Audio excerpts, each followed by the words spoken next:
और नेपानगर सेवानिवृत्त कर्मचारी संगठन के तत्वाधान में एक दिवसीय शांतिपूर्ण धरना प्रदर्शन किया जा रहा है। सेवानिवृत्त कर्मचारी बाबा साहेब अम्बेडकर चौराहे पर धरना प्रदर्शन के लिए बैठे और धरना देने के बाद एसडीएम को राष्ट्रपति और प्रधानमंत्री के नाम ज्ञापन सौंपा। संगठन ने इससे पहले 24 अक्टूबर को भी रैली निकाली थी और अब दूसरी बार धरना प्रदर्शन किया।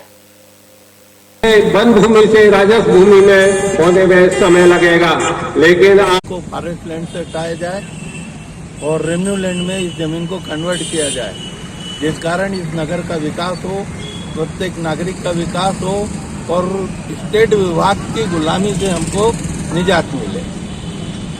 इससे पूर्व में भी आपके द्वारा एक रैली की गई थी, उसका क्या नतीजा था? उसका नतीजा ये रहा है कि हम लोग रैली गामा ने हमारा ज्ञापन दिया है, सांसद और विधायक ने उसको अग्रेसित करके मुख्यमंत्री और प्रधानमंत्री तक पहुंचाया है। तो कोई जवाब आया उधर? अभी जवाब को फॉरेस्ट लैंड से हटाया जाए